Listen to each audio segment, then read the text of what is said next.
Eh bien, maintenant, nous allons accueillir Alexander Malofeev, pianiste qui, demain soir, ici même, jouera le deuxième concerto pour piano de Sergei Rachmaninoff avec l'orchestre radiosymphonique de Francfort, placé sous la direction d'Alain Altinoglu. Concerto qui sera précédé du... bah oui, Scheherazade de Rimsky-Korsakov, une œuvre russe aussi, voilà, une œuvre. Bonjour Alexander. Bonjour Alexander. Bonjour. Merci. Est-ce que vous parlez un peu français? No, sorry. Bon. Alors moi, j'ai compris votre anglais, là, c'est bien. Yeah. En tout cas, un grand merci de participer à cet opus, à ce kiosque, pardon. Colmar n'est pas une ville inconnue pour vous, puisque je vous ai entendu il y a quelques années, vous étiez très jeune, vous étiez venu à l'invitation du prédécesseur d'Alain Altinoglu, Vladimir Spivakov, vous aviez joué, si mes souvenirs sont exacts, le concerto pour piano de Grieg. Alors, je vais te demander, juste Olivier, de faire des questions un tout petit peu plus tôt, ou de hacher la question pour qu'Anastasia, qui nous accompagne très gentiment et qui nous fera les traductions sur toutes les émissions que je tiens à la saluer, mais on la recevra pour discuter un de ces quatre, pour qu'Anastasia puisse faire des questions un petit peu plus courtes. Oui, il n'y a pas de souci, j'ai le texte. So thank you very much for being here with us today at Kiosk. Colmar, it's not an unknown city for you because you have already been here at the festival when Vladimir Spivakov was the artistic director. If I'm not wrong, you had performed the concerto in A minor of Grieg. Yeah, I think so. Maybe also first Prokofiev, we did two concertos in one concert. Grieg Je and pense que Prokofiev. oui, c'est vrai, mais aussi le troisième concerto de Prokofiev. Quel souvenir gardez-vous de la ville de Colmar? Est-ce que vous aviez pris le temps? J'étais un peu trop long déjà? What memories do you have from the city of Colmar? Mostly the views of Kalmar, you know, I really love to walk at night. Last night I went out because now it's a little bit too crowded. You know? J'ai beaucoup aimé me promener la nuit dans la ville. Là maintenant, il y a beaucoup trop de gens, mais j'ai beaucoup aimé me promener dans la ville. Yeah, and obviously in this sense, Kalmar is very inspiring, you know, to feel France. Et Colmar, c'est aussi une ville très inspirante pour sentir la France. I really love this kind of smaller towns to feel a closer connection with the audience. J'aime beaucoup ce genre de petites villes pour me sentir proche de mon public. Est-ce que vous aviez pris le temps de vous immerger dans la ville, notamment de visiter le retable d'Issenheim?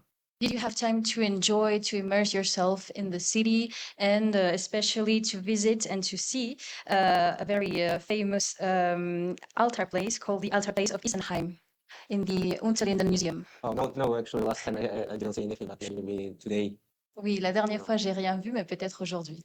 Vous allez pouvoir prendre un peu le temps peut-être de le voir aujourd'hui ou demain. Il y a aussi quelque chose de très important en Alsace, il n'y a pas que la musique à Colmar, il y a aussi la gastronomie. Est-ce que la gastronomie alsacienne vous intéresse? In the region of Alsace, there's also something that's very, very important. It's the gastronomy. Does this interest you? Did you have the chance to taste it? Yeah, and unfortunately, every time I go to any city, the problem is the same. I traveled a lot, but I haven't seen anything. Ok. Je pense que chaque fois que je visite une ville, c'est pareil. Je voyage beaucoup, mais j'ai pas le temps de voir la ville. So today I'm having a rare day off, and maybe for dinner I'll test gastronomy and see the altar and everything. Aujourd'hui, c'est un jour qui n'est pas habituel normalement quand je voyage, et je vais vraiment prendre le temps le soir pour essayer la gastronomie alsacienne. Alors, vous vivez à Berlin. You live at Berlin? Yeah, In yeah. Berlin? Mhm. Pourquoi le choix de cette ville? Why did you choose this city? Well, I didn't choose. It's kind of spontaneous. I have many friends there. Ouais, je l'ai And- pas vraiment choisi spontanément. J'ai beaucoup d'amis là-bas. Obviously, it's kind of a musical capital of the world these days. Et c'est vrai que c'est la capitale de la musique aujourd'hui. That have lots of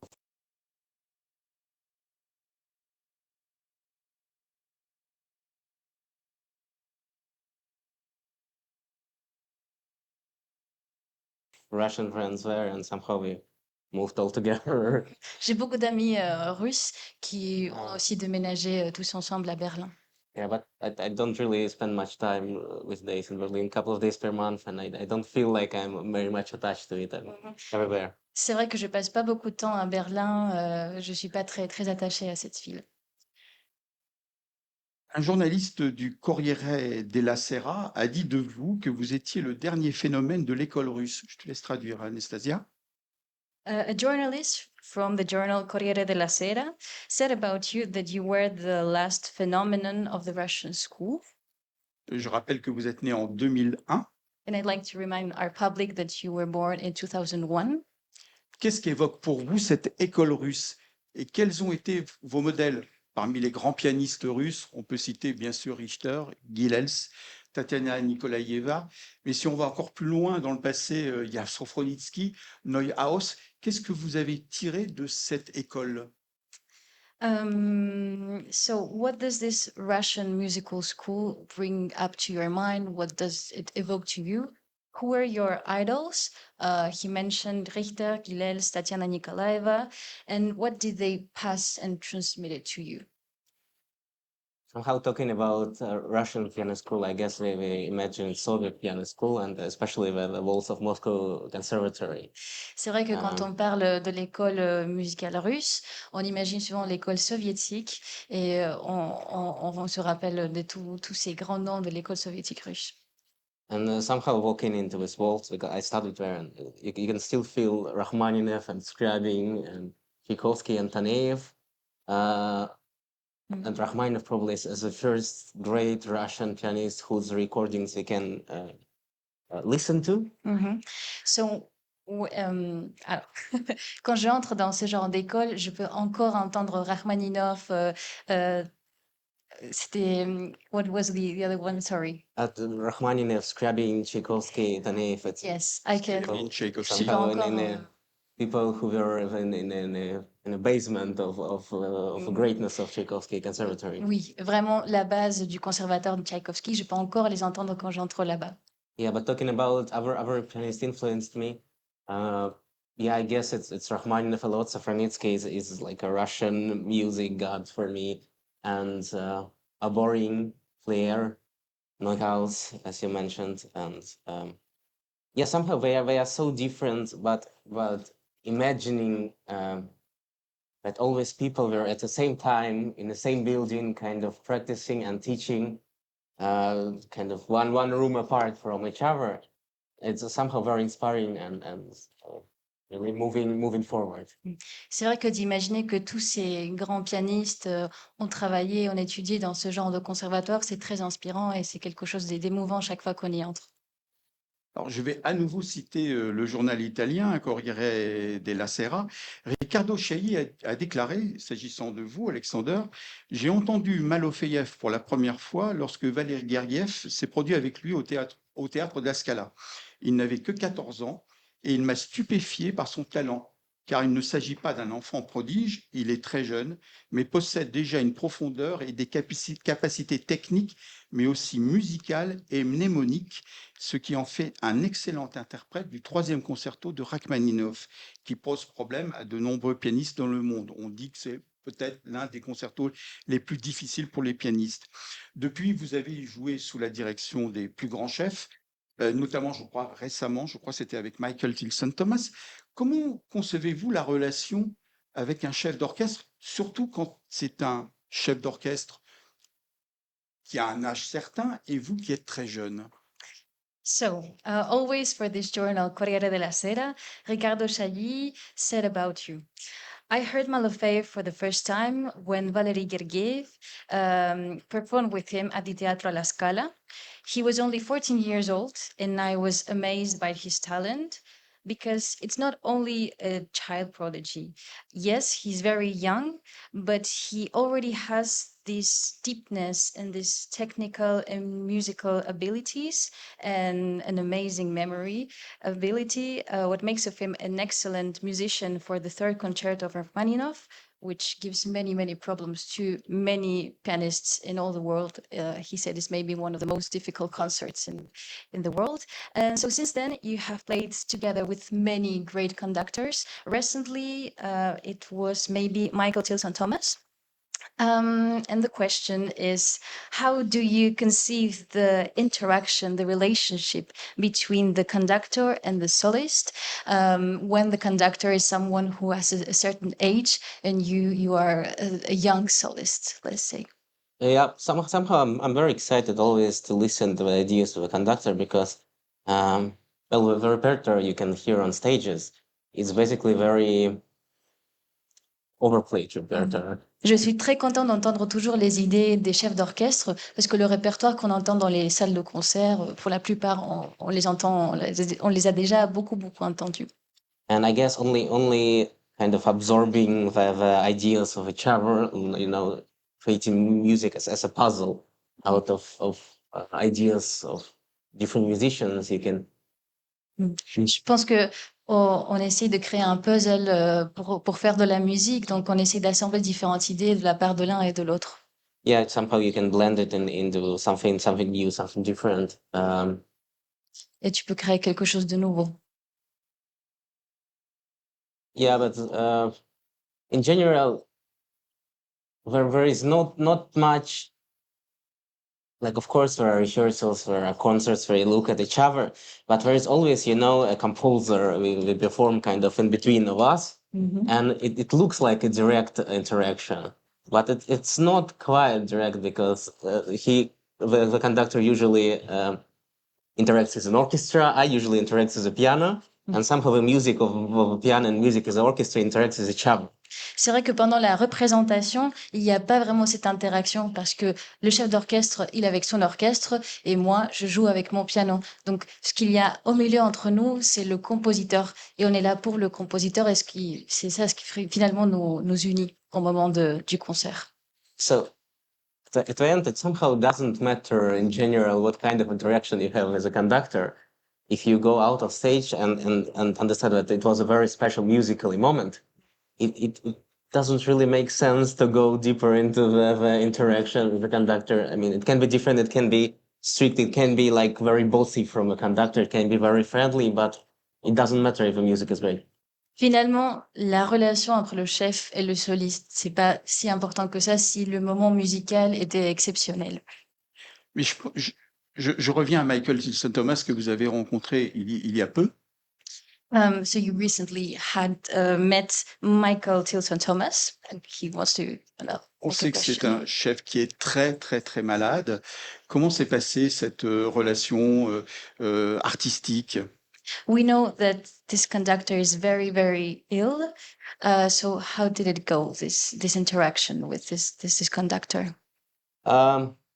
Yeah, I played this with some kind of older conductors who are, of course, it's complicated physically to perform, but in the opposition to opposing to that, we spent like 5 hours together in the practice room discussing playing the concerto and kind of discussing the ideas. So it's a different kind of preparation, maybe not much on stage, not much with a gesture, but lots of words, lots of ideas exchanges, and it was very inspiring.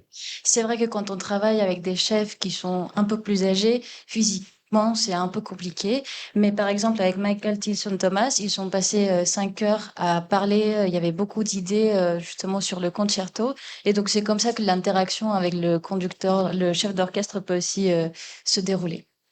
Alors venons-en au concerto que vous allez jouer demain, le deuxième concerto pour piano de Rachmaninoff. Let's talk right now about the second concerto for piano of Rachmaninoff you're playing tomorrow evening. Rachmaninoff était l'un des pianistes virtuoses les plus connus de son temps. C'était un pianiste absolument éblouissant, notamment dans Chopin, mais il a aussi enregistré ses concertos avec notamment Stokowski et Eugène Normandie. Ce qui est tout à fait surprenant lorsqu'on écoute ces enregistrements, malgré leur âge assez ancien, certains ont été enregistrés dans les années 30, c'est le côté très direct du jeu de Rachmaninoff. Il refuse tout pathos, tout alanguissement dans sa propre musique. So we know that Rachmaninoff was a very admired pianist in his time, and his big discographic legacy can prove it. What amazes us the most in his interpretation of his own concerts, it's this refusal to any kind of lethargy or an exaggerated pathos. So how do you understand this concerto? Yeah, I mean, despite the fact that his discography is quite big for a composer, it's not really big for a pianist. It's basically all his concertos, couple of his pieces, and couple of Schumann, Chopin. So as a pianist, we know him, and I adore him, but it's not much. And talking about concertos, we know how he performed them in the States after thousands of times, after thousands of concerts he played in the States with his concerts, but we don't really know how he performed them in Russia, in the age when he wrote it. C'est vrai qu'il a une discographie qui n'est pas très grande pour un pianiste et on peut entendre quelques concertos, mais on peut pas savoir comment il jouait à chaque fois en Russie ou dans d'autres salles de concert. Donc c'est pas un témoignage très sûr, on va dire. So I guess after thousands of performances of a concerto, such a creative mind as Rachmaninoff, obviously he started to somehow recompose the piece. C'est vrai qu'après des milliers d'interprétations et des fois qu'il a joué cette pièce, ce concerto dans des concerts, bah, il a presque recomposé son propre œuvre musicale. Yeah, and some of them he wrote down, like the first concerto, the fourth concerto. The second concerto he didn't write down any changes, but obviously he had lots of changes every day, every concert in his mind. C'est vrai que pour le premier et pour le quatrième concerto, il a écrit ses changements, mais pour le deuxième, il n'y a pas de traces écrites de ces changements qu'il faisait au fur et à mesure qu'il jouait le concerto. My relationship with the second concerto, I have a very clear view on it. In terms of, it's probably the easiest piano concerto by Rachmaninoff. Peut-être c'est le concerto le plus facile, le deuxième concerto de Rachmaninoff. Talking technically, but also in terms of tunes, it's probably the most beautiful because it's the most accessible and the most famous. Au niveau des nuances et des couleurs, c'est peut-être le plus accessible et le plus beau. So I think somehow it's the only, maybe one of few concertos in piano repertoire which doesn't really need much involvement of a pianist. C'est peut-être l'un de très peu concertos de Rachmaninoff qui n'a pas très besoin de l'artiste pour vraiment s'engager dans l'interprétation. Sounds strange, but somehow the music itself, it's written so beautiful and so clear, all the tunes, all the interactions between the instrument. But the best thing I can do is just not to disturb it and just flow and surf the flow. En fait, c'est une musique qui est très clairement bien écrite avec toutes les précisions qu'il faut juste la jouer. Il faut pas faire quelque chose d'autre. Comme la musique de Ravel. Like the Ravel's music. It's an interesting comparison. Not quite in my mind, not really, but okay, maybe. Pas vraiment pour moi. Moi, je trouve que c'est pas. Moi, je ferais pas cette comparaison. D'accord. Moi, je l'ai fait. On va demander au public si une question peut. Voilà, je crois que Florence a envie de poser une question. Bon. Une traduction. Oui, c'est plus clair. On va avoir de l'autotraduction. Oui, c'est plus simple pour moi. Александр Дмитриевич, добрый день. Добрый день. Да, мы очень рады здесь, что вы с нами сегодня еще раз, чтобы играть пианино. И мы благодарим вас за это, да? Je lui ai dit bonjour et je l'ai remercié d'être encore ici avec nous pour jouer une nouvelle fois. J'avais traduit. Vous avez traduit? Menteur.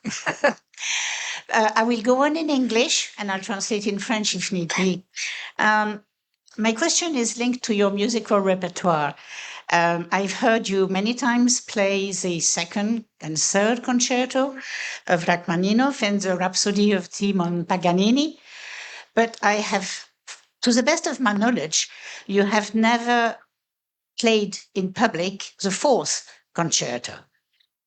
Now, I know that this concerto, when it was played by Rachmaninoff himself in 1927 in Philadelphia, was not greatly received and appreciated. But this concerto, nowadays, from what I know, is played quite often in Russia. Vous voulez que je traduise là? Bah oui, parce que Oui, tout le bon. monde. Ouais. Alors, je traduis. Donc, ma question, c'est sur son répertoire musical. Donc, j'ai beaucoup entendu jouer le deuxième et le troisième concerto, ainsi que la rhapsodie, sur un thème de Paganini, mais que, à ma connaissance, il n'a jamais joué en public le quatrième concerto de Rachmaninoff. Et que ce quatrième concerto de Rachmaninoff, quand il a été joué par Rachmaninoff lui-même en 1927 à Philadelphie, n'a pas été très bien reçu par le public. You know, I'm getting mixed up with my languages. You know that Rachmaninoff dedicated this concerto to Mettner, who is one of the composers who you like to play and who is not very well known by the public at large, but that you try to present as a good. And I saw you in Zurich, I think 4 years ago, when you played some Mettner.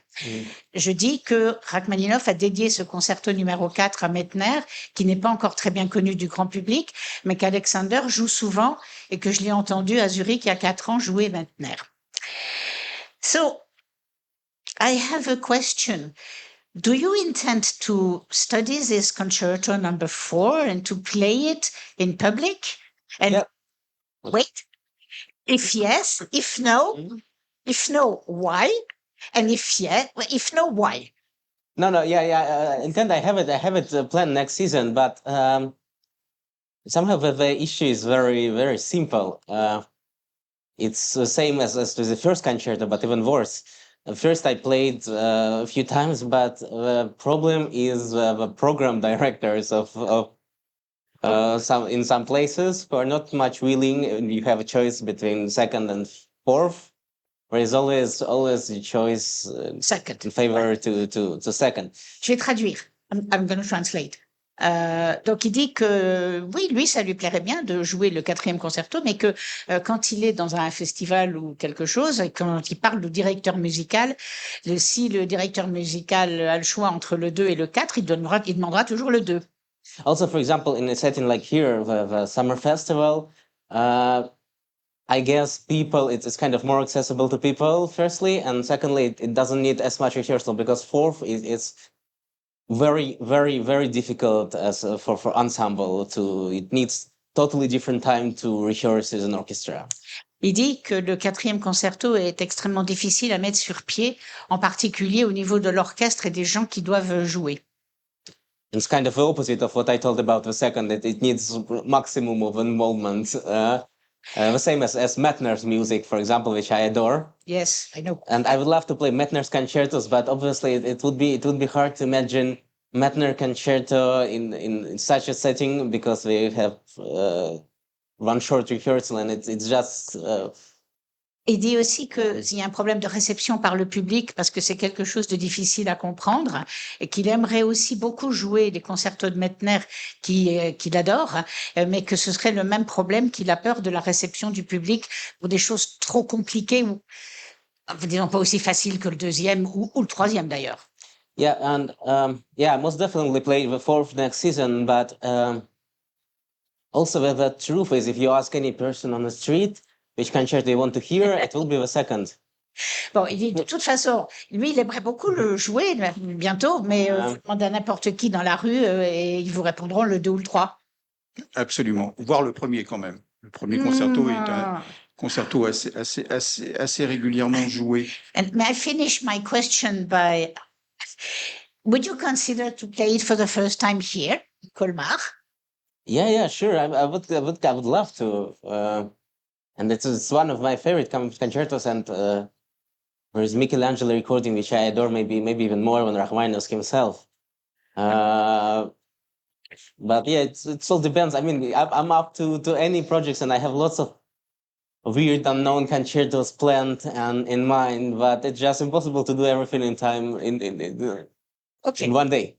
Il dit que lui, ça lui va bien et il est game, comme on dit en bon français. C'est la question, c'était est-ce que vous voudriez bien jouer ici? Ah pardon, oui. Est-ce que vous voudriez bien jouer ici pour la première fois à Colmar? Et Mais- donc, il m'a dit oui, oui, bien sûr. Bon, enfin, en gros, ça dépend du directeur du festival. Eh bien voilà, on en parlera à Alain Altinoglu. Merci beaucoup, Florence. Merci. Une dernière question. On fête en 2025 le 150e anniversaire de la naissance de Ravel. In 2025, it's the anniversary of Ravel's 150e anniversaire de la naissance. birth. Thank you. Yes. Est-ce que vous jouez ces concertos, les deux concertos de Ravel? Do you play his concerto, the two concertos of Ravel?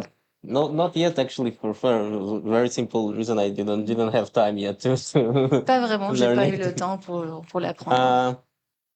Et la musique française d'une manière générale? And French music in general. A little bit, but somehow I adore Ravel much more as a symphony composer than a piano composer. Je préfère Ravel en tant que compositeur symphonique plutôt que compositeur pour piano. Yeah, somehow I don't think he you know, when you play Rachmaninoff or some other composers, you imagine it's like talking to another pianist. Playing Ravel, you don't feel like you're talking to another pianist. You feel he's a great mind, great composer, but Quand on joue, par exemple, Rachmaninoff ou d'autres compositeurs, leur concerto, on a l'impression de parler à d'autres pianistes, alors qu'avec Ravel, on n'a pas cette impression de parler avec un autre pianiste. you know, I never felt him as a piano soulmate. Je l'ai jamais vu comme mon âme sœur pianistique. And the opposite with Mon âme sœur. D'accord. the chamber pianistique. music, the trio of Daphnis and Chloe, and it's always an amazing experience to listen in audience. C'est toujours une très bonne expérience d'entendre en musique de chambre, en trio, quatuor, etc. Très bien. Bien, merci beaucoup, Alexander, d'être passé à ce micro. Je rappelle que demain soir, vous serez à Saint-Mathieu avec l'Orchestre radio-symphonique de Francfort, dirigé par Alain Altinoglu. C'est la première fois que vous jouez avec lui? So thank you very much for Thank you. participating in this interview. Tomorrow in the evening at 8:30 p.m. you'll be playing with Alain Altinoglu. Mhm. Is this the first time you're playing with him? No. We played in Frankfurt and in Musikverein. And actually, we played only Rachmaninoff with him together, the Paganini Rhapsody and the third concerto, and now we are doing the second for the first time. Really looking forward to somehow have this very Rachmaninoff duo with him. And On a déjà joué à Francfort d'autres concertos de Rachmaninoff et Paganini. Et pour cette fois-ci, à Colmar, on va jouer le deuxième concert Le deuxième. pour la première fois. Oui. Bien, très bien. Merci beaucoup. Et je rappelle que le deuxième concerto demain soir de Rachmaninoff, suivi du Scheherazade de Rimsky-Korsakov. Merci beaucoup. merci. Thank you Merci very much. beaucoup. C'est fini. C'est bon. Thank you very much. Thank you. Your answer. Alors, nous devions recevoir nos amies de l'éloge, mais je pense qu'elles se sont perdues. Ah bah, oui. Alors, je pense que elles doivent parcourir le musée Bartholdi puisque Symphonie. Ah oui. Alors, je te propose éventuellement qu'on rattrape le coup demain si elles sont prêtes à nous rejoindre. Bien Mais je sûr. pense sincèrement que oui, parce que c'est vraiment un média